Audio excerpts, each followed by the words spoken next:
Bom, eu vim pequena de Macaé.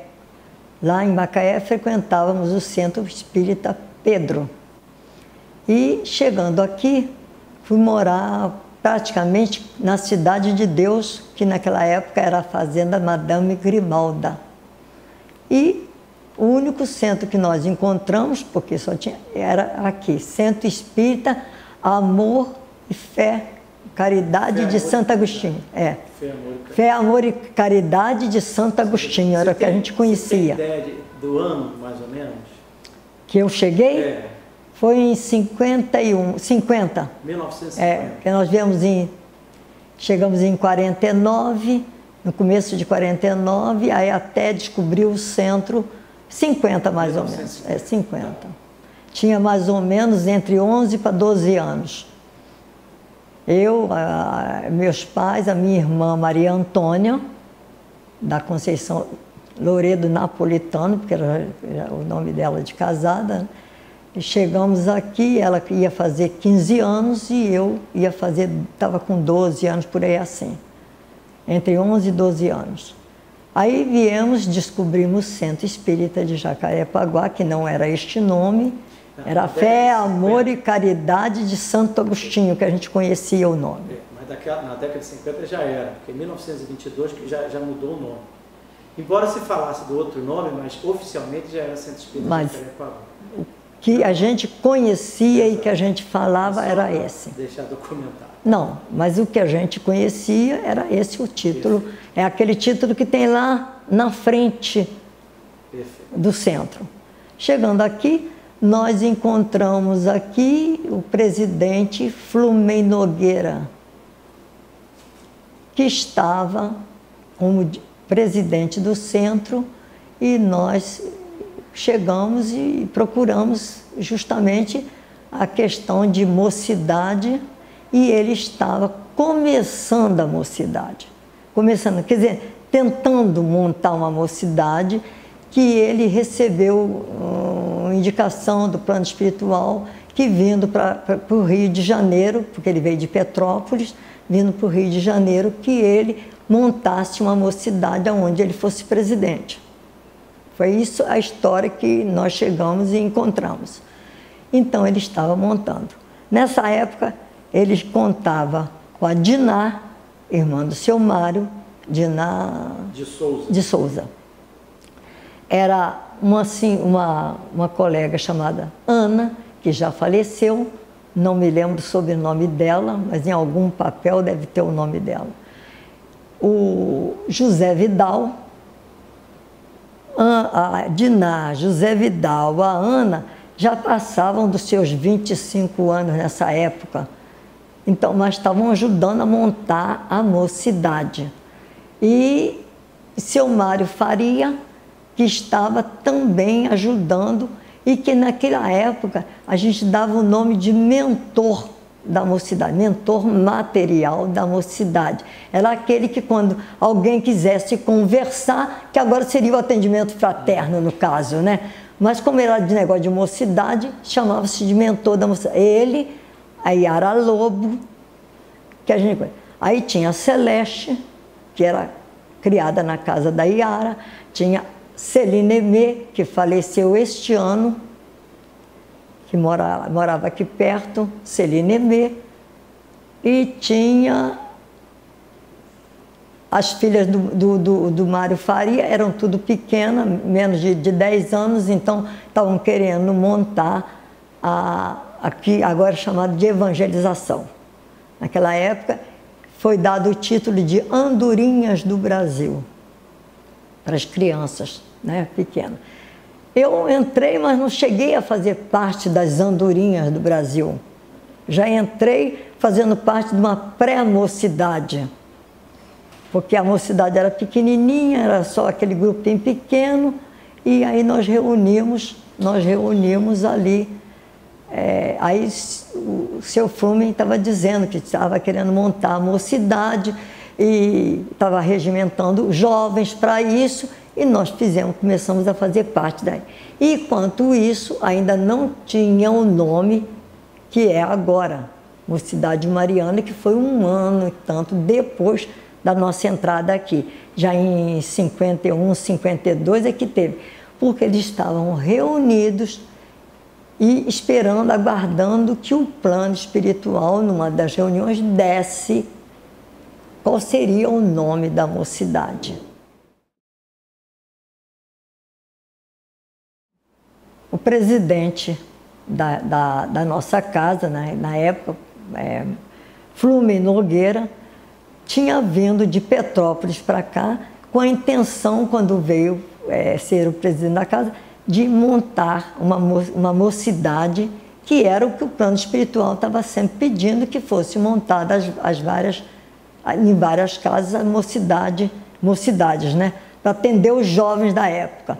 E começaram a aparecer os jovens. Então eles começaram mocidade espírita, do centro espírita, mas não tinha um título, não tinha um nome para a mocidade, porque eles, nas reuniões mediúnicas, estavam aguardando que fosse declarado quem seria a mentora da mocidade, da nossa mocidade. O que aconteceu? Numa das reuniões, foi declarado pelo mentor espiritual da reunião que seria Mocidade Espírita Mariana. Ele ficou perguntando quem era Mariana, porque ele, o seu Flumen, que estava fazendo parte da reunião, porque daria este nome para a mocidade. Aí eles explicaram que Mariana era um espírito de certa elevação e que ela que seria a coordenadora, ela que seria a mentora espiritual da mocidade. Ele disse, mas quem foi Mariana?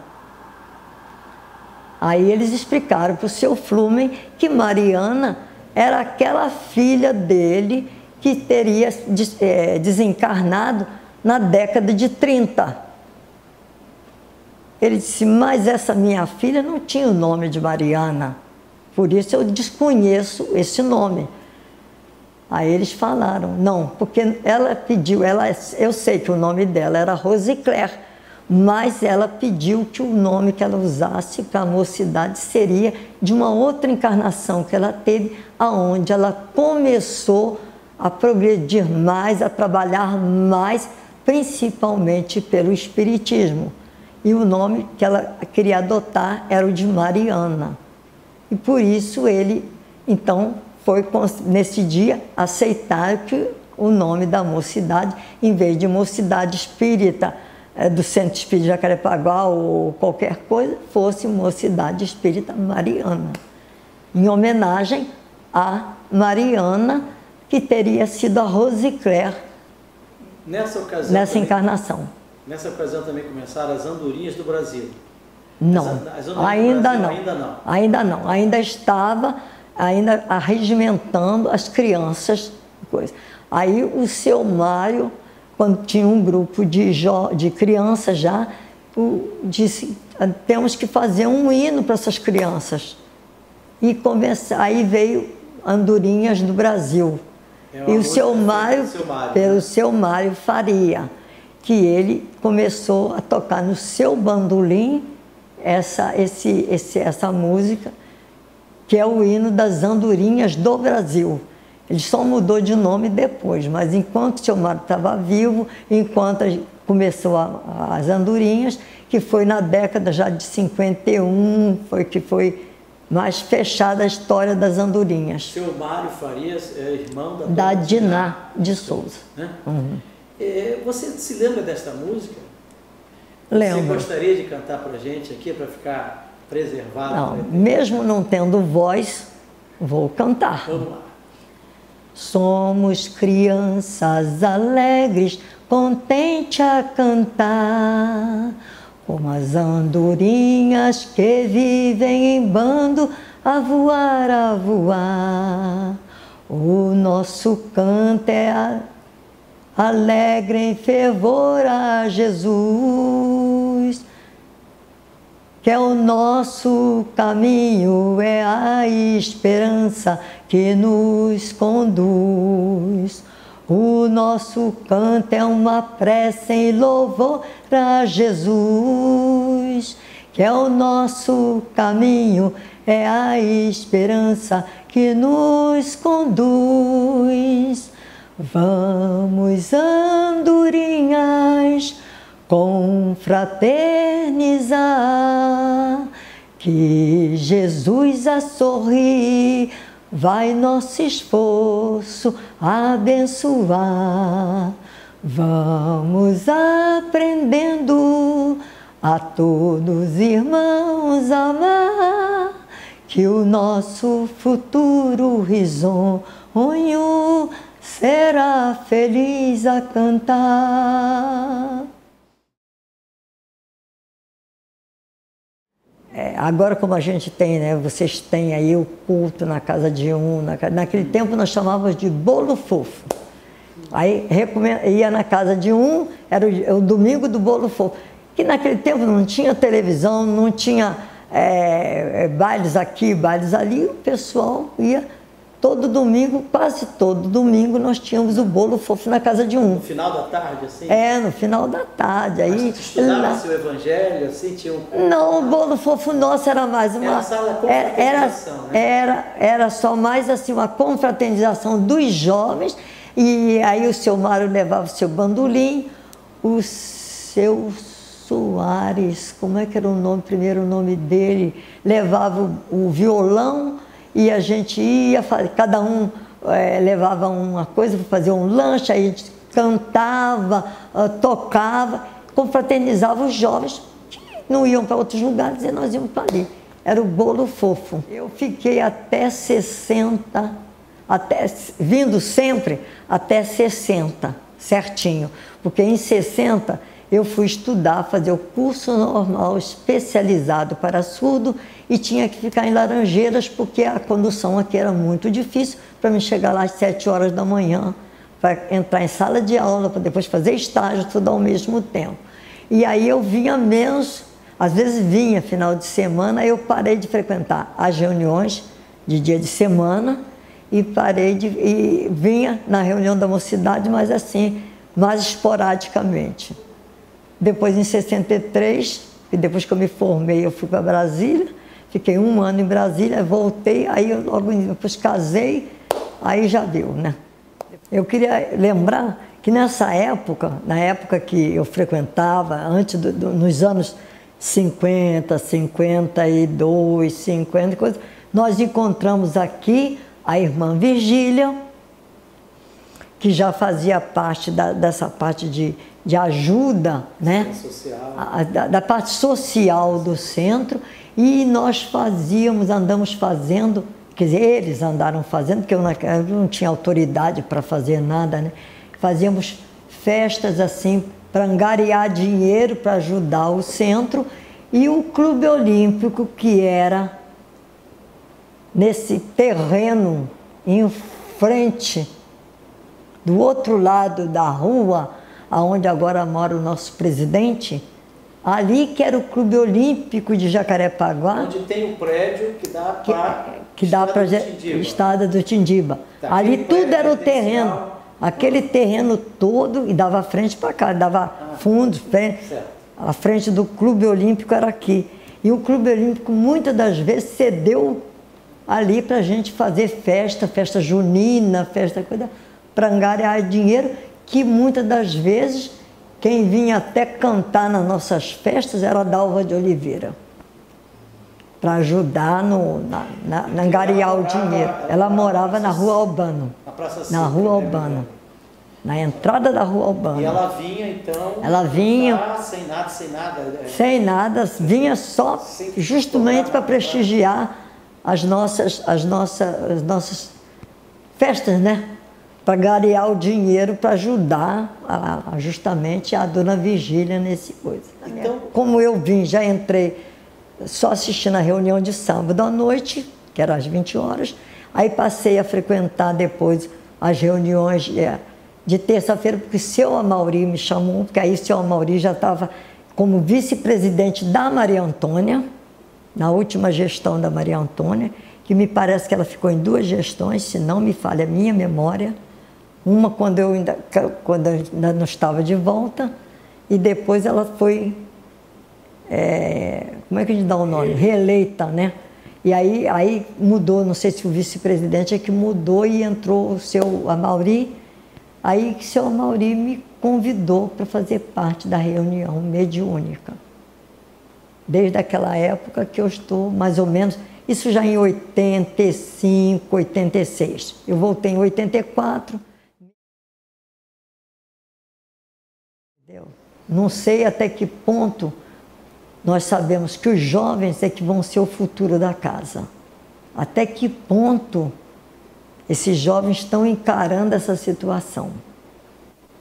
E até que ponto nós, não sou eu só não, até eu mesmo, nós estamos mostrando para eles a responsabilidade, preparando eles para agir de determinada maneira, porque está mudando o tempo? Está.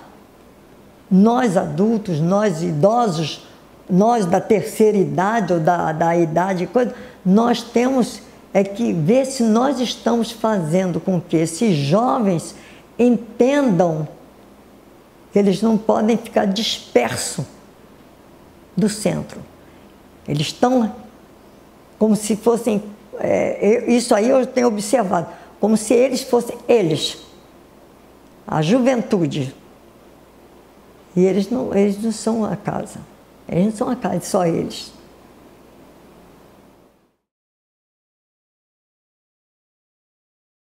O estudo, a implantação do estudo sistematizado, como eu disse a você, foi antes da FEB. E se não me falha a memória, não havia nenhum estudo aqui. Nada assim de estudo de grupo, estudo assim. E nós resolvemos, a ideia foi minha, né? Houve quem aderisse, quem ficasse junto, e nós começamos a fazer, inclusive, como eu disse a você, com pessoas até que não eram da casa.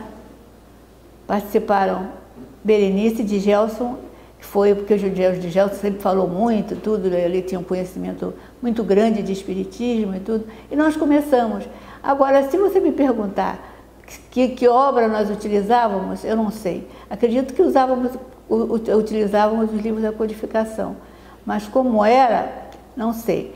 Depois foi se modificando, modificou o dia, era à noite, depois passou a domingo, passou a tarde. E foi mudando muita coisa e tudo, até chegar como é hoje. Hoje você tem um monte de coordenadores, nós somos 9 ou 10 coordenadores e fazemos estudo. Primeiro nós usávamos estritamente o material da FEB, aquele material que a FEB fornece. Depois acabamos o material, esgotamos, porque tinha a parte religiosa, a parte filosófica, a parte científica, esgotamos. Aí nós queríamos estudar outras coisas. Aí começamos a estudar vários livros. Também fizemos de noite, Francisco participava, era quinta-feira. Quinta-feira à noite, nós fazemos o estudo à noite e nós estudamos vários livros, inclusive o que é o Espiritismo, estudamos, mas olha, não tem, é uma quantidade imensa de livros que nós estudamos e era muito bom, eu me lembro que eu gostava muito dele. Depois passou a ter à tarde, que é justamente, atualmente é o forte, é à tarde. Ainda tem à noite, mas à noite está assim meio, vamos dizer assim, esvaziado. As pessoas mudam muito, o pessoal da tarde é mais firme, mais fixo. E é gente que está há muitos anos, gente que está velha como eu, gente que fica, e que, aliás, é como eu estava falando, tem que haver uma renovação, porque mas sempre aparece gente nova. Foi assim que foi o estudo sistematizado. E hoje, como eu disse a você, eu acho que ele é, dentro dos estudos da Casa Espírita, ele é a viga mestra. Porque é o mais antigo e eu acho que despertou a vontade de se fazerem outros grupos de estudo.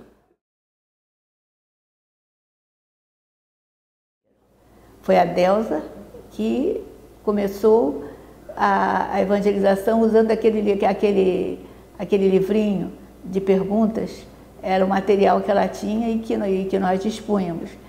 E então eu comecei, aí começou como é o nome do nome daquela lá da FEB, que desencarnou já? Cecília Rocha. Cecília Rocha começou lá o trabalho de evangelização lá. Aí nós começamos, eu, Marilena, Berenice, a frequentar a FEB. Nós íamos, FEB não, a UZERJ. Nós começamos a frequentar o UZERJ e nós íamos todas as noites lá, uma vez por semana lá. E aí nós nos familiarizamos mais com a evangelização e quem coordenava a evangelização infantil, que foi a que eu me dediquei mais, era a Cássia. A Cássia era uma pessoa muito estudiosa, ela foi boa, eu me lembro da Cássia, que ela queria muito ter filhos, mas ela não conseguia ter. E ela queria muito, muito, de repente ela teve 5. Mas ela desencarnou, num acidente, foi um acidente de automóvel. Mas isso aí não foi logo não, ela desencarnou já com os filhos crescidinhos. Encontramos lá, também conheci Darcy, mas Darcy se dedicava à evangelização do jovem. E esse grupo ficou e depois nós começamos aqui, eu e Marilena fazíamos domingo o estudo, a evangelização, quero dizer. A evangelização nós fazíamos no domingo, mas aí nós criamos o grupo de pais, que fazia junto com a evangelização. Então nós usávamos alguns livros de caráter educativo para os pais, enquanto que as turmas se faziam, nós distribuíamos pelas crianças. Eu, para te dizer a verdade, eu não evangelizei muito não. Eu fiquei muito mais na coordenação do que na evangelização propriamente dita. Porque, eu não sei se é porque era o que na minha escola, na escola era o que a gente fazia mais. Então nós copiávamos muito, ou nós seguimos muito a maneira escolar de evangelizar. Aquilo que você fazia na escola, você, apenas usando o tema de evangelização, você usava aquilo. Porque nós tínhamos um grupo de pais, né? E o grupo de pais, nós dávamos para eles. E aí eles tinham dificuldade em evangelizar em casa, porque a finalidade daquela obra era a evangelização em casa. Então eu, Berenice, Marilena e Nancy, nós 4 nos reuníamos toda semana na casa da Marilena e começamos a fazer aquilo justamente em 12 capítulos, seria para um ano inteiro. 12 volumes. 12 volumes. Cada volume era um mês. Então 12 capítulos, 12 volumes. Cada volume era um mês.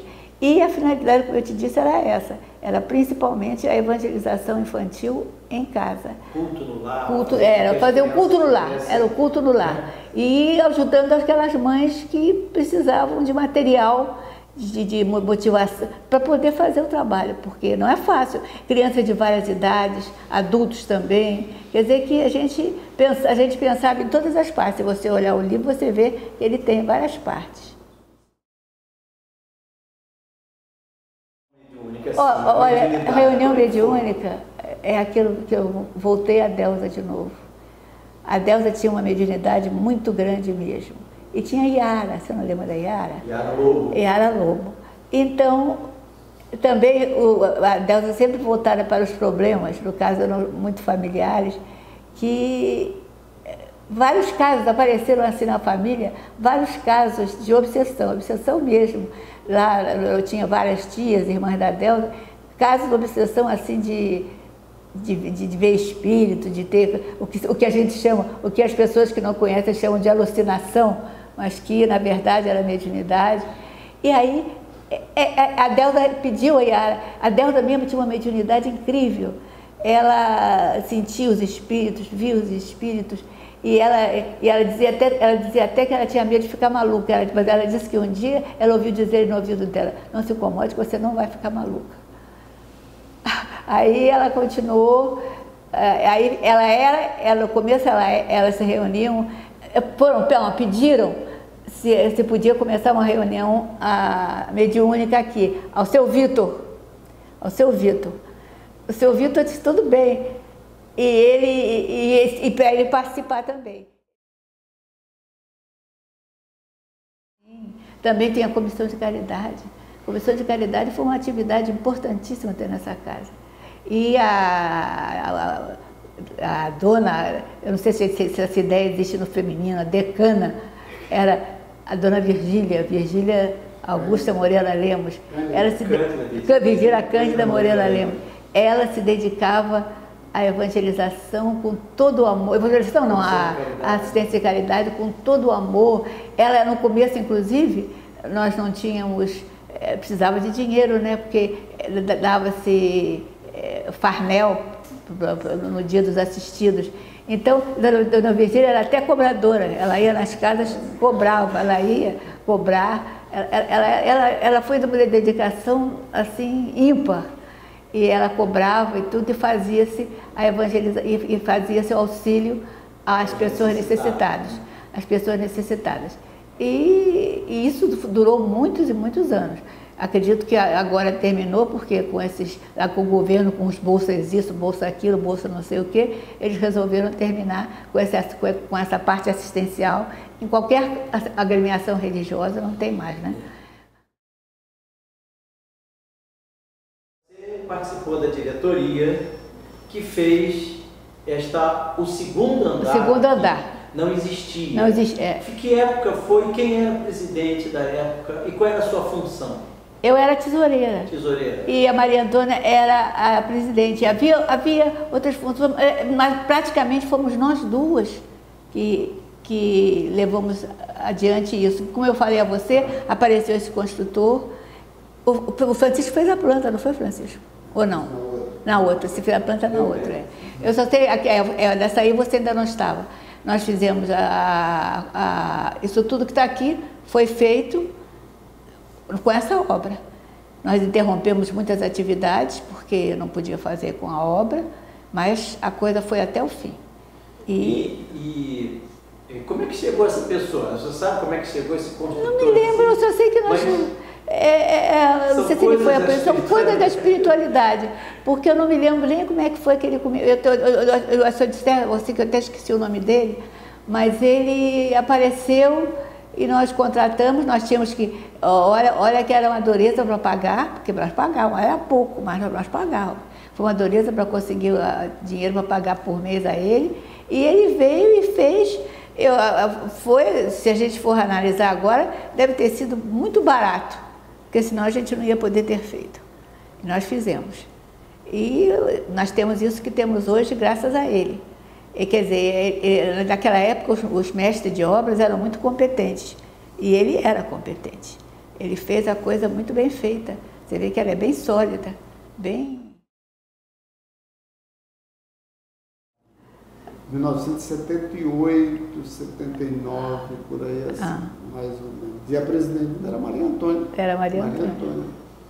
Era Maria Antônia. E nos integramos ao trabalho da casa, participando de estudando e sistematizado. Tudo sistematizado. Participando das reuniões da casa e comecei a me envolver muito com a casa, propriamente dito, em termos de engenharia, de manutenção, de conservação da casa, resolvendo alguns problemas.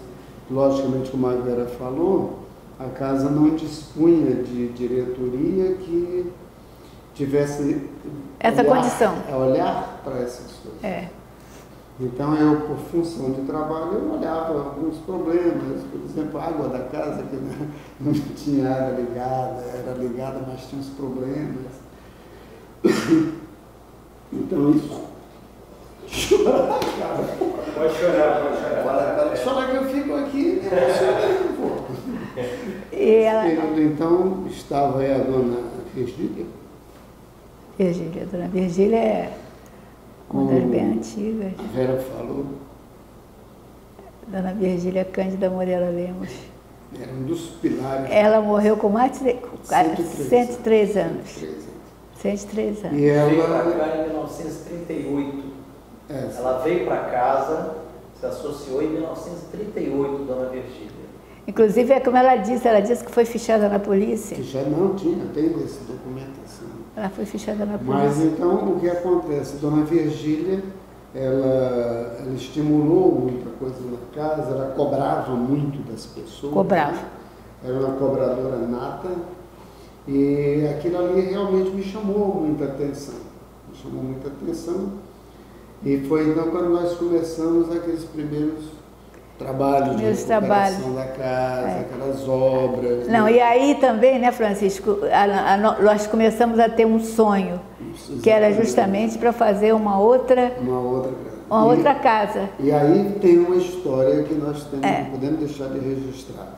A casa já possuiu, comprado na época pela Dona Virgília, do outro lado, Virgília. 3 terrenos.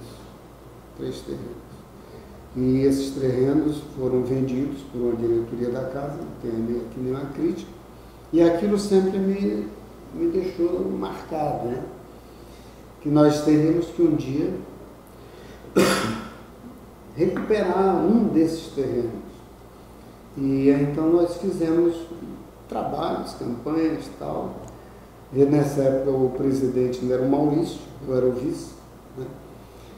Pela saída do nosso irmão Mauri, que saiu da diretoria da casa, então o Maurício assumiu como presidente, como vice, e tínhamos aquela ideia de comprar um terreno ainda para fazer o grande sonho que seria a casa, a parte assistencial da casa. E aí então foi quando se fez um grande trabalho, um grande programa, mas antes disso se fez um trabalho de recuperação da casa. Foi. Porque nós tínhamos uma casa que estava ainda numa situação muito desgastada. Muito precária. Essa parte aqui mesmo, do segundo pavimento, nós tivemos que completar. Eu me lembro que você, ele teve um tempo que eles estavam demolindo tudo e você, eu acho que foi você, que conseguiu que essa fachada antiga e tudo fosse uma coisa de utilidade pública. Preservação. Coisa que não pode demolir. Não pode ser demolida. Tanto que você vê que ela tem um estilo completamente diferente de tudo que você vê aqui. Exatamente. E ela não podia demolir. Então, porque no começo eles queriam demolir até a entrada. Demolir a parte da livraria, da secretaria, toda a parte frontal. Mas aí o Francisco conseguiu lá no negócio de obras, não sei. Secretaria de Obras, Patrimônio Histórico. Nós conseguimos fazer aquilo que a prefeitura, o Instituto de Patrimônio dá o nome de preservação histórica. Não é tombada, nossa casa não é tombada, ela é preservada. Entretanto, existe mais um agravante que para nós é muito bom, ou seja, esse imóvel ele jamais poderá ser demolido. Existe uma lei que não permite que esses imóveis, no caso do nosso, venham a ser demolidos. Então isso para nós é uma grande tranquilidade que amanhã, qualquer que seja a diretoria que venha entrar na casa, se pensar um dia em vender esse imóvel, vai perder tempo. Quem comprar vai perder tempo porque ela digamos assim, não pode ser demolida. Da mesma forma que quando nós compramos aquele, onde hoje é a subsede, né, seccional chamada, ali consta uma cláusula pétrea na escritura de que ela é inalienável. A nossa casa. Porque quando você lê a história da casa, na época do João Luiz de Paiva Júnior, que foi o grande esteio dessa casa, nos anos 1900, quando ele entrou para casa, em 1904, você vê a dificuldade que a casa tem, quando nós estudamos a história da casa, as dificuldades que existiram no sentido da casa ter uma sede própria. Houve várias, aconteceram diversas. Inclusive ela mudou de lugar várias vezes. A história da casa era itinerante, né? Então, quando eu falo do João Luiz de Paiva Júnior, para mim, na minha ótica, é a pessoa mais importante da história da casa, pelo menos do tempo moderno chamado, né? Porque ele reagrupou o grupo, na época que chamava o Grupo Espírita Fé, Amor e Caridade Santo Agostinho. Então ele manteve a preocupação de reorganizar esse grupo diversas vezes. E por último ele reorganizou aqui mesmo, do outro lado da Jeremário Dantas. Né? Foi quando surgiram aquelas figuras, o Lobo Saraiva, né? O nosso irmão, o secretário que é um poeta. Não é aquele que é o autor do livro? Amaral Ornelas, Então aí, por exemplo, Amaral Ornelas foi que sugeriu que o centro... Aquele tradutor também do Evangelho, o primeiro, não é? O Guilhom Ribeiro. Guilhom Ribeiro. Não, o Guilhom Ribeiro foi quem presidiu a primeira reunião nesta casa, nesse prédio. Em 6 de junho de 1930. 8 de junho de 1930. Não, tudo bem. E estavam presentes nesse dia toda a diretoria da FEB, toda a diretoria. O irmão Jacó, que era o Frederico Frigger, do livro Voltei, ele estava aqui. O Guilhom Ribeiro, o fundador do Reformador, estava aqui. Aquele outro que traduziu O Céu e o Inferno. É o único livro que não é traduzido pelo Guilhom Ribeiro, O Céu e o Inferno. O Manuel Quintão, ele foi o orador da tarde. Ou seja, então esse pessoal todo estava aqui. Por quê? Por uma razão muito simples. Porque o João Luiz de Paiva Júnior, ele era o diretor de assistência social da FEB, na época. Isso está escrito na história da casa. Então, a nossa casa tinha essa briga, essa intenção de criar uma sede própria e não tinha como criar. Aí, quando em 1926, um dos frequentadores da casa, chamado José Rangel, doou esse terreno, que tem 10 de frente por 25 de fundo, que era propriedade, ele era propriedade dessa área toda. Então ele doou, mas desde que aqui fosse construído a sede, né, do Centro Espírita de Jacarepaguá. Isso nós temos escritura, ainda à mão na época, está lá arquivado. Isso aí, o Francisco adora o passado, essas histórias. Exatamente. Ele sabe toda a história da casa então, de cor. Então essa obra começou em 1926 e terminou em 1930. E você consultando a história da casa, você vai ver um dos maiores, talvez o maior colaborador na construção da casa foi a baronesa de Taquara. Ela que dava todo o material, ela não dava dinheiro, ela dava material. Pela história você vê, areia, cimento, pedra, tudo ela que dava. A igreja não sabia, mas era ela que dava. Então aí quando foi essa história da preservação, se deve exatamente a isso, porque na época em que foi construído, isso aqui era a estrada da freguesia, não era a Vila Jeremário Dantas. E a casa foi construída conforme era naquela época, a legislação permitia, ela foi construída no limite do terreno. Com o alargamento da Jeremário Dantas, então, surgiu a ideia, a necessidade de cortar a fachada para dar o afastamento.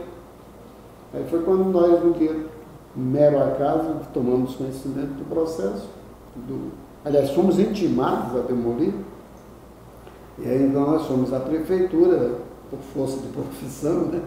Fui lá e verificamos o que era o problema e entramos então com diversos recursos. Na época o secretário era também arquiteto, né? E conseguimos que o imóvel não fosse demolido. E havia um programa, né, da prefeitura de fotografe a história do seu bairro. Aí nós sugerimos a ele que ao invés de fotografar, nós deveríamos preservar, uma vez que ainda estava em pé o prédio. E ainda, depois de 1 ano e meio de trabalho, né, junto à Secretaria de Urbanismo, nós conseguimos essa preservação histórica, que o imóvel está aí. A baronesa da Taquara fazia parte da comissão de caridade, mas ela não podia falar, porque naquela época a Igreja Católica, naquela época, tinha eles estavam muito próximos desses políticos, né? Já pode falar assim? Já está gravando. Tá. Então, não, aqui o Francisco estava falando, Vera, do terreno. Então, na sequência. Eu comprei o terreno, né? A Vera começou. 10 anos depois, já tinha saído da diretoria, era a Vera. Fizemos uma reunião para decidir a construção. Eu vim aí, apresentei o projeto, tal. me prontifiquei a fiscalizar a obra toda, acompanhar a obra toda. Aí começou a obra na gestão da Vera. Gestão da Vera. Foi feita uma Assembleia Geral extraordinária, porque isso aí tinha que estar todo documentado dentro da lei, e a Assembleia com os associados efetivos, e essa Assembleia autorizou então a diretoria da época, que era a Vera presidente, a começar a obra. A obra começou. Foi criada, inclusive, nessa Assembleia, uma comissão de obras, que você, Francisco, fazia parte, o Oriel, o Nilton como diretor financeiro. Isso. Nós tínhamos o nosso companheiro Shoa também, que fazia parte desse trabalho. E começou isso tudo, né? E deu aquela parte inicial, e nós tivemos o apoio do escritório do seu Constantino. Isso, na parte contábil. Parte contábil, porque o Nilton não era essa a função nossa, porque nós tínhamos que contratar funcionários, assinando a carteira. Então a obra começou, nós temos foto, nós temos tudo isso registrado, todos os momentos da obra, né? A obra é ali o terreno na Jeremário Dantas, número 640, isso. E dá para Francisco Lobo, número 39. E o terreno era um terreno assim, né? Jeremário Dantas. Aproveitando E o que mais chama a atenção dos eventos externos que nós fazemos hoje, nós já fizemos o EREU ali, o Encontro Regional Espírita de Unificação, a Jornada de Estudo de Evangelho, então vem a diretoria do CERJ aqui olhar tudo, eles acham aquela parte de baixo ali sensacional, porque nós temos um salão, as salas, depois a parte de baixo com a cozinha. É porque justamente essas oscilações do terreno facilitou isso. Facilitou. Porque o espaço era nenhum, né, Francisco? Exato. O espaço era nenhum. Então, como ele tinha assim, essas 3 patamares, vamos dizer assim, todos eles foram aproveitados. Ele cresceu muito mais do que poderia se não fosse. E nós tivemos uma vantagem de que o projetista, por ter sido presidente da casa, ele doou esse projeto para o Centro Espírita de Jacarepaguá. Todos. Né? Doou. Ele doou todos. Por ter sido presidente da casa, ele sabia da necessidade de cada o Francisco aqui, ele sabia da necessidade. Que tipo de espaço nós precisaríamos? Precisaríamos de uma cozinha, de um espaço para eventos. Semi-industrial, né? Exato. Se fosse um outro arquiteto, não estou dizendo que não fosse fazer um bom trabalho também, mas foi feito isso daí. E nós inauguramos esse prédio num evento festivo, no Natal da Casa, onde nós tivemos 254 assinatura no nosso livro de presença. Ali o salão ele tem capacidade para confortavelmente sentar 260 pessoas. Isso sem contar a parte de mesa, né, de direção da reunião, ou seja, você põe ali confortavelmente 260 pessoas. É um espaço que eu, participando do movimento espírita, todo o pessoal que vem de fora verificar o espaço, fica maravilhado com aquele espaço. Foi um aproveitamento extraordinário do espaço. Já que nós estamos falando para a posteridade, né, é importante nós lembrarmos, a Vera falou das dificuldades que a casa tinha com relação à administração da época. Quer dizer, quando nós entramos na diretoria, nós fizemos uma espécie de reengenharia administrativa, criando um estatuto atualizado, que até hoje está em vigor, criando essas diretorias que hoje ainda estão aí, reformulando toda a parte de regimentos, criamos regimentos das reuniões, e com isso se deu uma nova dinâmica nas reuniões da casa. Com isso também surgiram novos trabalhos, logicamente, o acesso ficou mais fácil para as pessoas em condição dessa quantidade de reuniões que foram criadas. Na diretoria, depois da minha, no caso foi a Vera, foram criadas diversas reuniões, né, em horários inclusive novos, de quarta-feira e tal. Então isso tudo fez com que a casa tivesse um crescimento, né, dentro já de uma organização. E aí eu me lembro, quer dizer, e a casa, né? Isso aí eu sempre repito, mas custa repetir de novo. Ela está situada aqui, no Largo do Pichiche, de frente para a rua. Nós, se nós observarmos a maioria dos centros espíritas, eles ficam em ruas acanhadas, meio secundárias. E o nosso não, o nosso é aqui. Então eu me lembro que quem disse isso primeiro não fui eu, não. Foi um daquele grupo de mediúnico que vinham aqui, de vez em quando, fazer encontros. De Niterói. De Niterói, isso mesmo. Grupo de Niterói. E ele disse assim, essa é a casa do caminho. Fica bem no caminho de que ela fica no caminho de todos. Qualquer um pode chegar aqui e ficar. E eu acho que foi muito bem colocado isso, porque ela é a casa do caminho. Porque as pessoas ficam olhando Centro Espírita. A fachada, olham e olham ali, o que está escrito lá em cima. E só, já que também é para a posteridade, para que as pessoas saibam, a nossa casa, quando ela foi projetada nesse ano de 1925, por aí, assim, 26, quando teve início a obra, quem projetou a casa, inclusive existe no arquivo da nossa casa, a fachada, o projeto da casa, a nossa fachada é exatamente a repetição da fachada da FEB na Avenida Passos. É exatamente isso. Deus Cristo. Deus Cristo Caridade. Deus Cristo Caridade, exatamente. E o Cristo com a ortografia daquela época, né? Exatamente. Então, tem que ser do conhecimento de todos. E a história da casa, conforme nós estávamos conversando, ela está muito bem escrita no discurso que foi feito pelo João Luiz de Paiva Júnior no dia da inauguração da nossa casa, em que ele conta toda a história da casa, daquela data para trás, né? Isso existe um discurso, nós fizemos várias cópias em que ele conta a história da casa desde a época, segundo informação que ele teve em 1900, quando ele entrou para casa, ele teve do Francisco da Rocha, que era um membro mais antigo da casa, naquela época, que contou para ele todo o roteiro da nossa casa, pelo Caxambi, pelo Sampaio, ou seja, vários bairros do Rio de Janeiro. Então ele conta toda aquela história e aquilo está registrado nesse discurso que ele preparou. E ainda tem mais a ata, temos uma ata em que está assinada por todos esses membros daquela diretoria. Você vê que é uma história muito rica. Em suma, agora a gente tem duas casas. Exatamente.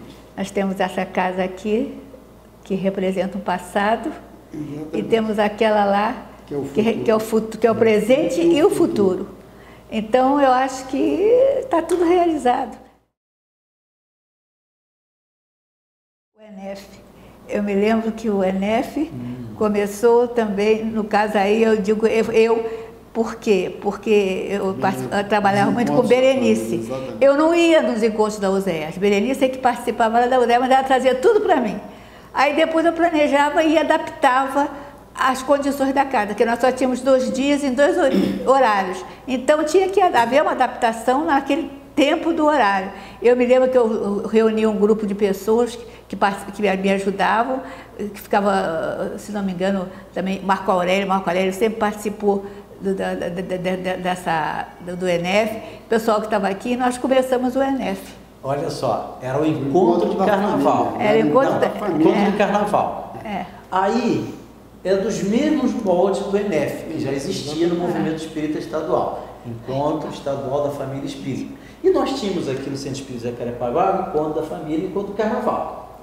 Mas como a Vera se reunia com a Berenice e na Casa Espírita Eurípides de Barçanufo já existia um núcleo do ENEF, o tema era o mesmo, as atividades eram as mesmas. Aí o que aconteceu? Mas quem dava as atividades era a USES. Era a USES. O que aconteceu? Atividade não, dá o tema. Por que aqui virou um núcleo do ENEF? Dessas reuniões do ENEF foi feito lá em Miguel Pereira. Aí eu perguntei para a Vera se ela queria representar a Berenice já que a Vera tem residência lá em Miguel Pereira, está sempre para lá, se ela queria representar a Berenice, porque ficava muito difícil para a Berenice para lá, se ela queria representar a Berenice nessa reunião do ENEF, uma reunião administrativa, uma reunião de planejamento. Aí a Vera perfeitamente. Quando ela voltou, ela já voltou com isso aqui virando um núcleo do ENEF, que nós temos até hoje. E esse ano nós tivemos um núcleo com quase 100 pessoas nos 3 dias, eram 2 dias. Né? Eram 2 dias. Domingo e segunda, e o tema é tão empolgante, tão instigante, que nós esticamos para 3 dias. Mas era assim mesmo. Foi com a Vera que começou o encontro de carnaval e depois virou um núcleo do ENEF aqui. E o trabalho que dá não é brincadeira.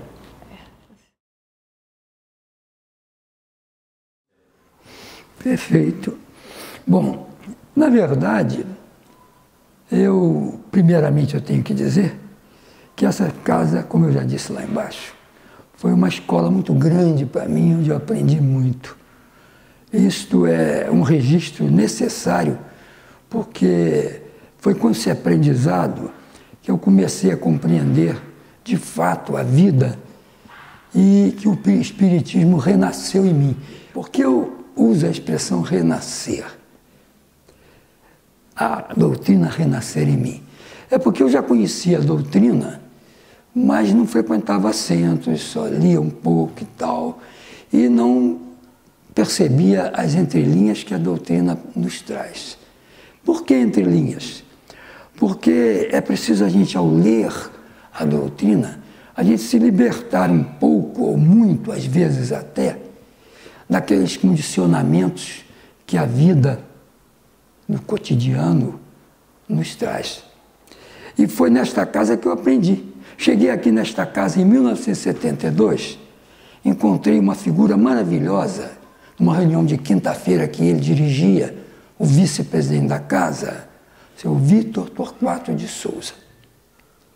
Ao adentrar o centro, eu vi aquela criatura lá no centro da mesa e algumas pessoas, que nem todos, a casa não estava cheia, algumas pessoas, e eu olhei e vi aquela figura e fiquei realmente, senti assim uma vibração muito grande pelo que ele trazia em sua figura, suas vibrações.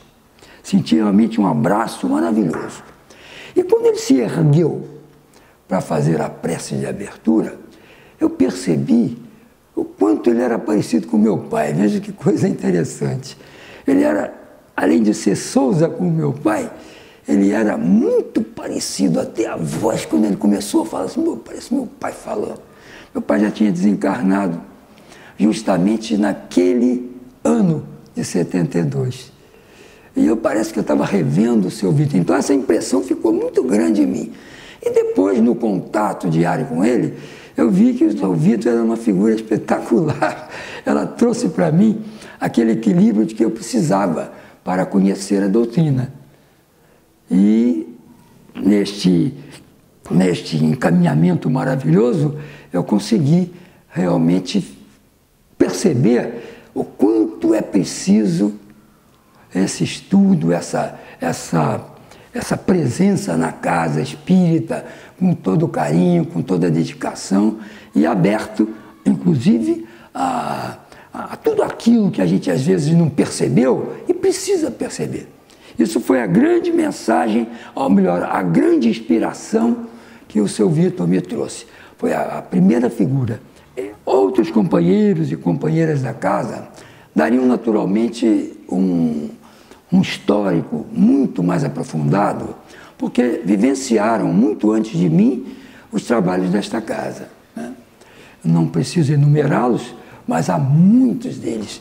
A começar, por exemplo, pelo próprio presidente da época, né? O Braga Macedo, né?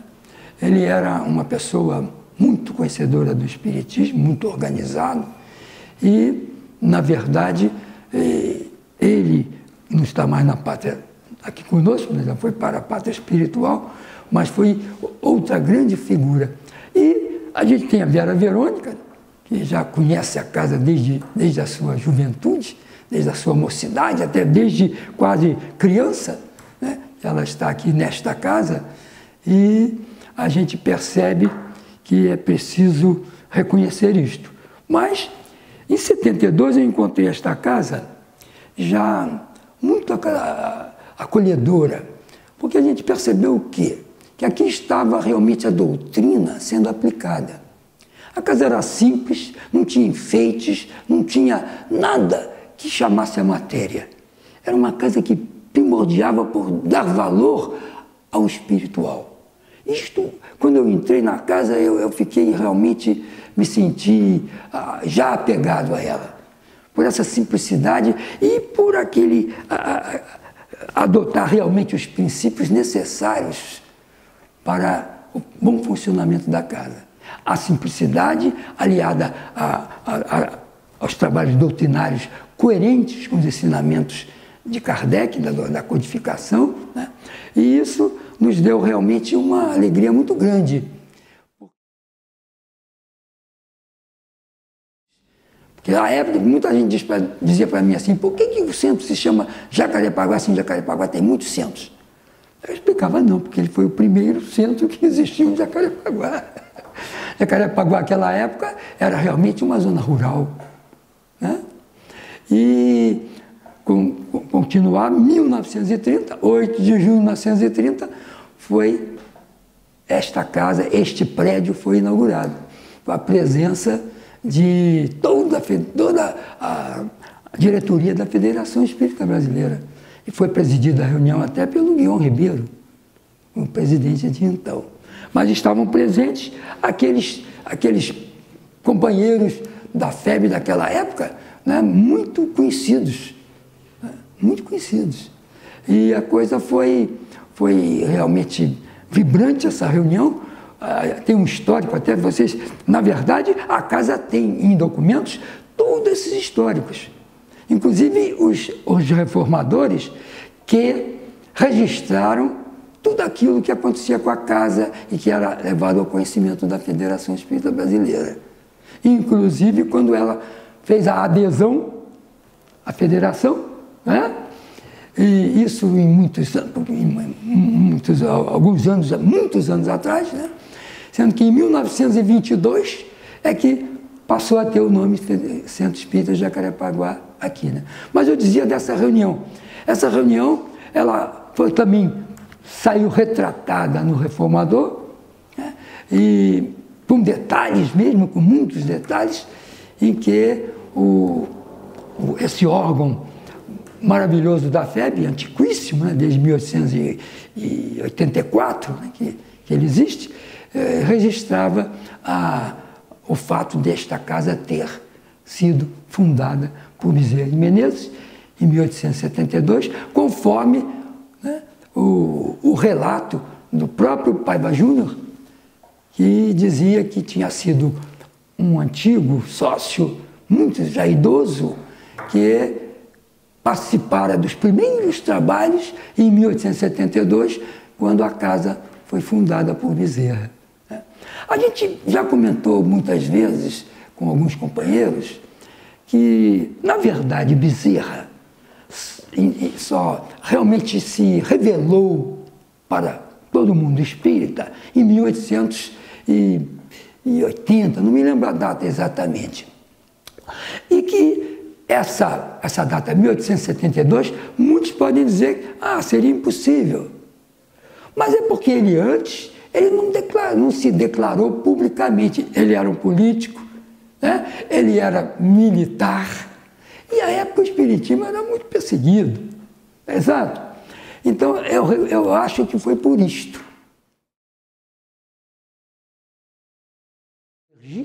Virgília Cândida, né? Que participava da assistência social, com quem nós já, nessa época, já conhecemos. Ela trabalhou muitos anos aqui, morreu com mais de 100 anos. E ela, apesar de ter já 100 anos ou quase isso, naquelas oportunidades, ela falava em público, datilografava, fazia o trabalho muito bem feito, com uma coordenação maravilhosa.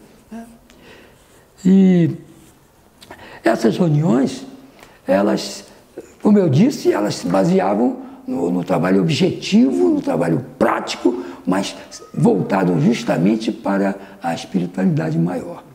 Primeiro foi as sextas-feiras, que a gente aqui não estudava propriamente em sequência o Livro dos Espíritos.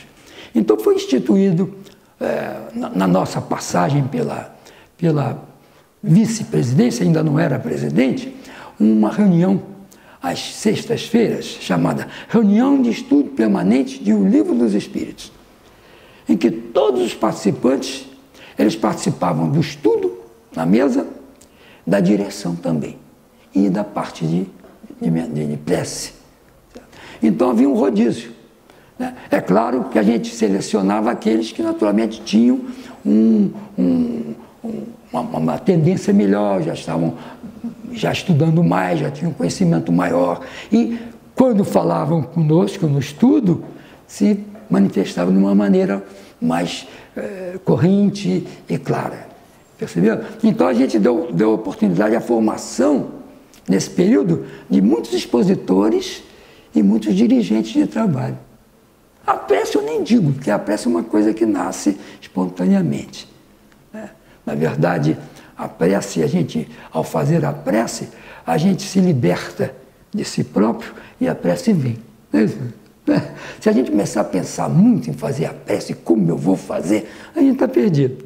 É deixar vir. Né? E esse trabalho era muito compensador, porque a gente percebia o quanto o plano espiritual ele ajuda nesses momentos em que a gente realmente trabalha com sinceridade. Né? E o próprio grupo, ele era agraciado por essa presença, porque às vezes até a gente se surpreendia com a atuação de cada companheiro, né, que se desdobrava, que parecia que crescia quando estava ali na mesa. E isso é a verdade, é o plano espiritual ajudando. Não é? E a casa sempre teve, graças a Deus, essa presença maravilhosa do plano espiritual. Né? E no período em que eu fui presidente, nós tivemos também muitas reuniões com o conselho, com a própria federação, e vale a pena registrar só que houve essas reuniões, porque elas eram, a cada ano havia muitas, e a gente sempre, naturalmente, se prontificava a dar de nós a participação de nossa casa nesses trabalhos, e a nossa casa sempre ofereceu muito, porque o que oferecia a nossa casa? Justamente aquilo que a doutrina pede, que é trabalho, trabalho, trabalho, trabalho, junto com o quê? Perseverança, perseverança, perseverança. Não é isso? É o que a gente tem que fazer. Quando eu cheguei à casa em 1972, como eu disse, eu me apeguei muito ao seu Vitor, que era o presidente da casa. E ele me levou logo para uma reunião de estudos, que era no sábado. Eu comecei logo no sábado. Comecei no sábado, fiquei muito tempo. Ele dizia, para o trabalho de estudo e educação na mediunidade, só depois de bastante tempo na casa, de aprendizado, de conteúdo, para a gente poder ir. Né? E nós ficamos trabalhando no sábado. No sábado, algumas vezes na quinta-feira, que também tinha estudo. Né? E esse trabalho propiciou, no conhecimento com o seu Vitor, a oportunidade de a gente realmente perceber o quanto era preciso esse estudo metódico, né? Esse estudo continuado e metódico em toda a casa espírita. Né? E, no continuado do trabalho, ele acabou me levando para estudo de educação na mediunidade. E lá eu fiquei primeiro, né, aguardando como assistente. Não participei da mesa, claro, né? E fiquei bastante tempo como assistente. Um dia, seu Vitor disse assim, Maurício, pode sentar-se aqui. Ó. Aí eu sentei-me na mesa, no lugar que ele indicou, e fiquei participando do estudo de educação na mediunidade. E ali ficamos muito tempo naquele trabalho com o seu Vitor comandando, com a presença de grandes companheiros também, como o Maurício, a esposa dele, né, o próprio presidente Braga, quando ele estava, era ele que dirigia. Naquela época, era ele que dirigia. Na sua ausência, era o o seu Vitor Torquato, que aliás substituía muito bem o presidente, né? Que o presidente tinha muitos problemas e tal, e não poderia estar presente à casa muitas vezes como era preciso, né? E o seu Vitor ali estava sempre. Bom, então nós ficamos no Estudo de Educação na Meia Idade, uma reunião altamente propiciatória de grande aprendizado, porque como ele a realizava? Ele abria a reunião, fazia a peça de abertura e depois fazia o estudo. Cada um ia lendo um trecho, né? Ou às vezes lia um trecho inteiro, né? E depois cada um comentava na ordem que estava na mesa. Certo? E isso propiciava uma oportunidade muito grande do aprendizado, inclusive para falar e também para a pessoa poder se controlar, né? Porque ele estabelecia uma disciplina rigorosa, né? Quem fala, fala. Quem escuta, escuta. Como ele dizia, né? Quem fala, fala. Aliás, nem dizia quem escuta. Quem ouve, ouve. Ele fazia questão de diferenciar o ouvir do escutar. Então, esse trabalho se realizou desta forma durante muito tempo. Depois, o seu Vitor se afastou e me deixou dirigindo a reunião. E esse trabalho foi fecundo porque ele propiciou a formação de muitos médios. Porque na hora do trabalho mediúnico, naturalmente, a condução que o seu Vitor estabelecia era uma condução importantíssima, que era do autocontrole constante. O médium não pode se entregar ao espírito, ele tem que ter um autocontrole. A entrega é apenas em termos mentais, né? Em termos mentais, no sentido de abrir para que o espírito se manifeste, para que o espírito venha estar. Mas o espírito não pode dizer o que queria, dizia ele. O médium tem o dever de controlar o que diz. Esse foi um aprendizado maravilhoso, porque para muitos o médium chega e começa a falar e acabou. Não é? Ele tem que também ter autocontrole. Quando a gente vê uma reunião muito bagunçada, muito bater de pé e tudo, essa reunião não está boa, não. Porque o obsessor não está sendo controlado, ele não está sendo orientado, ele está sendo desorientado, está fazendo o que quer. Né? Então, na própria reunião de obsessão, esse aprendizado é importante. Nós aprendemos com o seu Vitor Torquato de Souza esse fundamento maravilhoso. O espírito se aprender a se manifestar. E a gente encontrava muitos médios que tinham mania de fazer muito assim, né? E essa orientação gesticular, né? Essa orientação é importante porque o próprio médium se cansa quando ele faz isto. E o cansaço prejudica o trabalho mediúnico. Então, a orientação que a gente, inclusive, continua a dar é de se conter. Não deixar o espírito se manifestar, mas não precisa usar as mãos. Pode deixar as mãos em paz, né? Usar a boca, né? Apenas a escrita, sem outras interferências do movimento de corpo. Então, essa reunião, ela para nós foi muito importante, porque me formou como médium. Eu, nesse particular, eu aprendi muito. Porque depois disso vem como é que se dá um passe. Né? E a gente, nessa casa, instituiu também a reciclagem de passe. Foi na minha passagem como presidente. Nós fazíamos reciclagem de passe, que até bem depois que eu deixei a casa, às vezes me chamavam para eu fazer, entendeu? Eu ainda vinha aqui à casa participar desse trabalho que a gente fez depois que se afastou. Eu me afastei, na verdade, em 2005, quando meu filho teve aquele grande problema, que eu tive que me dedicar mais. Eu percebi que eu estava deixando a minha mulher muito sozinha, então eu tive que sair, né? Mas essa atividade fomos nós que instituímos, né? Além disso, a reciclagem também do trabalho mediúnico, do trabalho de qualquer reunião, tem que haver reciclagem, né? Nós estabelecemos também na nossa passagem não só, porque a Maria Antônia já permitia que eu, como vice-presidente, eu atuasse nessa área. Então, também já implantei algumas coisas.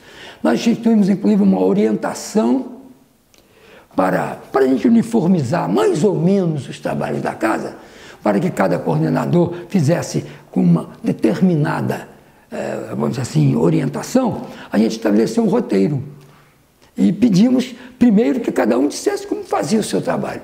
Para a gente, em face de todos os roteiros, a gente estabeleceu um roteiro, em função do que eles tinham dado, um roteiro, né, mais simples, mais condizente, mais que pudesse mais ou menos também uniformizar. Porque essa uniformização, ela é muito relativa, é claro, né? Há momentos em que as condições do trabalho requisitam este ou aquele procedimento, esta ou aquela atitude. Correto? E isso foi o que nós estabelecemos. E, além disto, nós primordiamos pelo seguinte: eu acho que a disciplina é essencial. Quando, é aquilo que o Vitor dizia, quando a gente fala, a gente fala. Quando a gente ouve. Quer falar uma coisa? Levanta o dedinho. Né? Isto nós aplicávamos, inclusive, depois no trabalho lá fora. O aprendizado da casa me ajudou no trabalho lá fora. Muitas reuniões que eu participava, a gente orientava isso. Olha, na hora de falar, levanta o dedo. Quer falar? Levanta o dedo. Né? E essa disciplina é essencial para nós. Né? É claro que a gente não tem que exagerar. Muitas vezes a gente tem que passar por um terreno da necessidade, que é preciso atender a certos fatores. Mas, em essência, é a disciplina que deve vigorar nos trabalhos. Aliás, é Emmanuel que ensina isso. Né? Primeiro disciplina, depois disciplina, depois disciplina. Né? Por isso, qual é a principal disciplina do nosso, no Espiritismo? É a gente sempre voltar ao primeiro capítulo. Não é isso? O Livro dos Espíritos, eu não sei ele todo, não. Tem que voltar ao primeiro capítulo. Primeiro. Nem é o primeiro capítulo. As primeiras linhas da introdução. Não é isso? Então a gente vai por essa sistemática que nós pretendemos, e graças a Deus conseguimos realizar aqui nesta casa, que já era uma casa muito simples, uma casa muito, aliás, disciplinada, certo? Mas é claro, a participação de muitas pessoas vai havendo variação. Ora, como a gente percebe, na hora de dar um passe, o grupo está dando passe, né, como há variedades, né, como as pessoas num passe diferentes. Então, essa variação, essa uniformidade, mais ou menos, é que nós pretendíamos e conseguimos fazer na casa. Muito médio antigo tinha, inclusive, certos hábitos, eu não digo nem vício, a gente chama vício, eu chamo de hábito. A gente se habitua, então tem que dar o passe. Né, faz aqueles movimentos assim, né, ergue os braços, e a gente sabe que não é pelos braços que entra os fluidos. É pelo chakra coronário, né, pela cabeça. Né, e se distribui. É isso? Quando a gente vai dar um passe, a gente não está dando só, nós não estamos dando passe. É o plano espiritual por nós. Nós somos veículos e temos que dentro desse princípio, nós temos que nos entregar e reconhecer que é preciso que a gente esteja ali de fato presente, com amor, que é o principal veículo do passe. Dentro de toda a doutrina, o principal veículo, na verdade, é o passe, é o amor. Sem dúvida nenhuma. É o amor que é o principal veículo. A gente sabe que o passe, ele é do amor porque, além de todos os outros procedimentos da doutrina ou de qualquer realização benéfica que a gente vai fazer, o amor. Porque é o amor que realmente nos dirige. Se a gente não tiver amor, a gente não consegue realizar. O passe metódico, estabelecido, ele é ótimo. Mas se a gente não tiver amor, não estiver liberto dos nossos próprios vícios naquele momento, a gente... Né? Muita gente até se preocupa com a alimentação, né? Aí evita isso, evita aquilo, mas porque é passista. E a gente lembra, poxa, Chico Xavier, eu vi muitas vezes ele almoçando, comia carne. Chico Xavier comia carne. Por que eu, um médiozinho, vou deixar de comer carne porque eu sou médio? Né? É claro que a gente não tem que vir para casa, para a casa espírita, dar um passe, ou mesmo para uma reunião, né? E se fartar de carne, nem é só de carne, de alimento. A gente tem que vir com, né? Comer muito frugalmente, para que não haja exalação, inclusive, de frutos deletérios. Meu Deus do céu! Seria horrível a gente estar dando um passo numa pessoa e, de repente, a pessoa sentir um cheiro de uma comida que a gente comeu, né? É isso. Me permito usar essa expressão, mas é isso mesmo, que era a orientação que a gente dava. Não é que não tem que comer, não tem que comer carne. Tem uns momentos em que a gente não pode. O Chico, naturalmente, estava comendo, porque naquela hora que estava almoçando ou jantando, ele não ia para a casa espírita, ele não ia, né, trabalhar, correto? Então ele estava comendo. Né? Que é, na verdade, o que a gente tem que fazer. E foi o que a gente instituiu. Né? Não é que tenha instituído, a maioria já pensava assim. Alguns grupinhos, naturalmente, desavisadamente, né, não faziam assim. Havia até dentro da casa um grupo que não era da casa, que se instalou aqui porque a diretoria autorizou, porque o local que eles usavam tinha sido impossibilitado de ser usado, então eles vieram usar a nossa casa. E tinha determinado dia da casa que eles faziam até reunião pública. E era um grupo completamente diferente da nossa casa. Né? Porque tinha negócio de roupagem, tinha que usar roupa branca, tinha que fazer isso, fazer aquilo. Né? E para fazer a reunião sempre tinha que, para pedir certas coisas, vamos comprar um relógio, vamos perguntar ao nosso mentor se pode comprar o relógio. Não é isso. Né? O espiritismo não é isso. Todas as coisas que a gente possa resolver por nós mesmos, nós vamos resolver. Por isso o plano espiritual, Deus nos deu capacidade de raciocínio. É isso? Então, esses princípios a gente encontrou nesta casa, manteve nesta casa e às vezes até a gente ampliou. Né? Graças a Deus. Não estou me vangloriando disso, não. Eu, quando digo a gente ampliou, pelo grupo que estava comigo. Sem esse grupo, eu nada realizaria. Uma das pessoas é a nossa irmãzinha, né? Que está presente aqui conosco. Ela realmente nos ajudou muito. O próprio esposo dela, né, o Telmo, e outros companheiros, a Ione, poxa, a Vera Verônica, um grupo imenso, a Nazaré Lima de Oliveira, o Valmor Correia. Ora, quanta gente boa, o nosso companheiro Nilton, né, Nilton? Poxa, quanta gente boa. Depois veio o Oriel, que passou a me substituir quando eu... Depois nós formamos um grupo. Quando morreu o Newton Boechat, nós formamos um grupo extracentro, que se chamou Grupo de Estudos Espíritas Newton Boechat. Certo? Se chama até hoje, ele ainda existe. Ele está funcionando aqui, lá no anexo, né? Não é isso? Acho que às quintas-feiras, né? Quartas, quintas, né? E a gente se reunia na casa de uma das irmãs nossas que participava do estudo de educação da mediunidade, a Leia, que já desencarnou também. Né? Então a gente ia lá e participava. Depois, quando ela desencarnou, a família, nós ficamos preocupados de a família não aceitar, aí saímos. E então o grupo veio pedir autorização aqui à direção da casa e ficou aqui na casa, né, trabalhando. Mas segue todos os princípios que a casa seguia, sob a orientação que a gente tinha dado, não é isso? Todos os princípios, a disciplina, né? Aquela disciplina rigorosa. Eu tenho saudade, não só da casa, mas do grupo também. Porque o Newton Boechat foi um companheiro que muito nos ajudou também. Eu conheci o Newton Boechat de muitos anos, porque o Newton Boechat era meu companheiro de trabalho. Ele foi do INSS, antigamente INPS, e ele era antes do IAPTEC, e eu do IAPI. Quando houve a fusão, nós nos conhecemos. Nos conhecemos e foi uma maravilha, porque conhecer o Newton Boechat era conhecer a vastidão do espiritismo. Ele conhecia tudo, né? Fazia palestras maravilhosas. E então eu trouxe ele aqui para casa também, para para fazer as palestras aqui na casa. Eu que trouxe o Newton Boechat. Aliás, eu trouxe grandes palestrantes. Trouxe o Newton Boechat, trouxe o Jorge Damas Martins, trouxe o Luciano dos Anjos e outros companheiros por aí.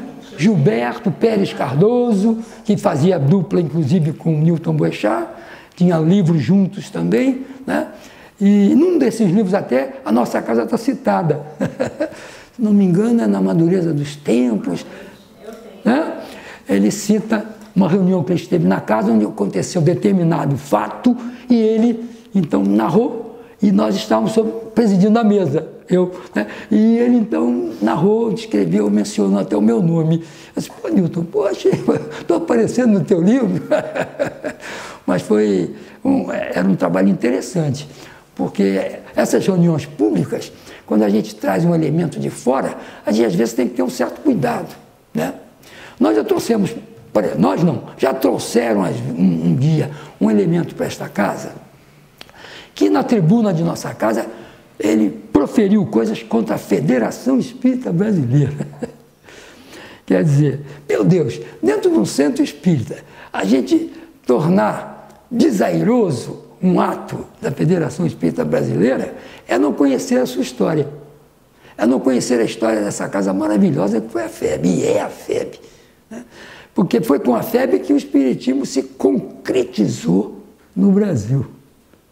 Vocês sabem disso, né? Foi com a FEB, que aí se projetou para todos os outros estados aquelas condições, né, do Espiritismo que eram necessárias. Não é? É bem verdade que o Espiritismo, o primeiro centro, se foi feito na Bahia. Né? Mas não significa isto que, por causa disso, que foi na Bahia que nasceu o Espiritismo no Brasil. Não. Porque aqui no Rio de Janeiro, meu pai conta, a família dele já realizava reuniões em casa, que era muito comum famílias terem reuniões em casa. Reunia os irmãos, os amigos e tal, faziam reunião em casa. Abriam o livro por acaso, ou na sequência, e faziam reuniões de estudo em casa. Né? Mas foi a FEB que organizou, que realmente fundamentou o Espiritismo a começar pelo Rio de Janeiro. Houve à época muitas assim, discussões, muitas divergências, que inclusive repercutiram aqui na casa, porque a casa já praticamente existia durante esses períodos. Né? O próprio Vantuil de Freitas, ele sofreu problemas, a casa teve médium que foi obrigado a ir à delegacia fazer declarações, porque houve um decreto governamental que proibia a mediunidade curativa.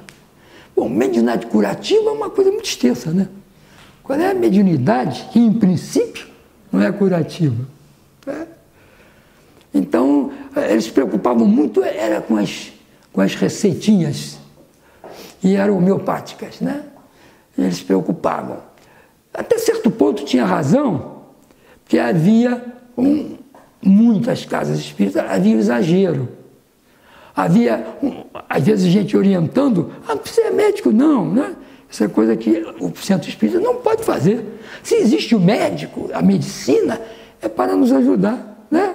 Então, a gente vai à medicina, usa o passe espírita ou o trabalho espírita curativo, se for possível, necessário, mas não prescindir da medicina. Foi como nós dizíamos aqui também. É claro, o espiritismo, ele é vamos dizer assim, na parte de doença, ele é um complemento, ele é um subsídio maravilhoso. Né? Mas a medicina do homem, ela é primordial. Ela vai evoluindo também. Né? Hoje em dia a gente já tem até grupos espíritas formados por médicos, né? Tem a UME, União Médica, né? Espírita, né? Que existe até internacionalmente, que a Marlene Nobre era presidente, era da Nacional, a UME Nacional e da Internacional, falecida há relativamente pouco tempo, Marlene Nobre, né? E Isso a gente percebe o quanto a medicina também já vai chegando à necessidade do espírito. É bom relatar aqui uma coisa interessante. Nós tínhamos uma companheira que participava dos nossos estudos também, que era médica cardiológica, ela era cardiologista. E depois ela resolveu fazer psiquiatria. E ficou fazendo psiquiatria. E lá no trabalho, nos estudos, ela utilizava muito o espiritismo, os princípios espíritas, para fazer dar o tratamento às pessoas.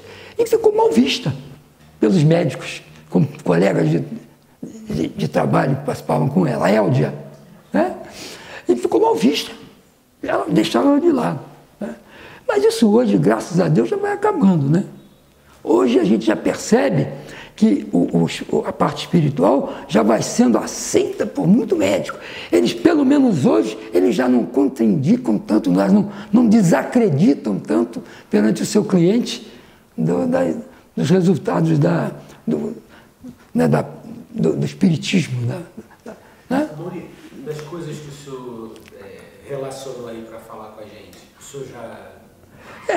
Praticamente era isto, né? A gente já percebeu que do que nós sabemos da nossa casa é por ouvir, contar, por ver os documentos que a casa tem.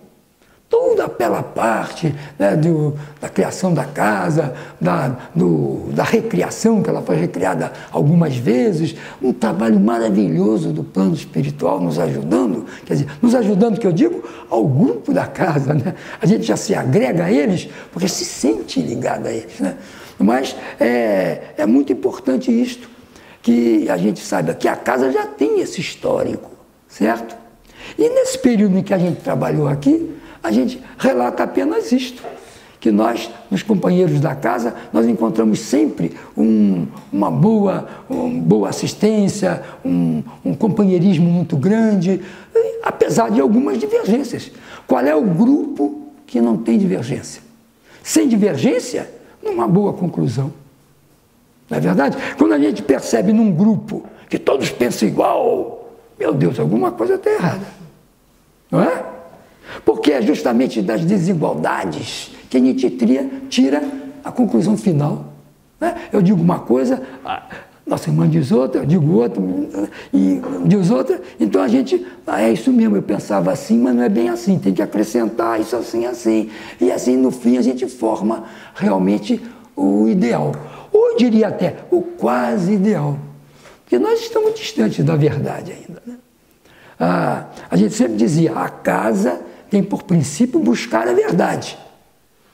A verdade é o que a gente busca. Porque se a gente concluir que a verdade é o amor, né, vai ser difícil a gente encontrar. Porque o amor é uma coisa muito mal compreendida no mundo. E às vezes o próprio espírita não entende o que é o amor, o verdadeiro.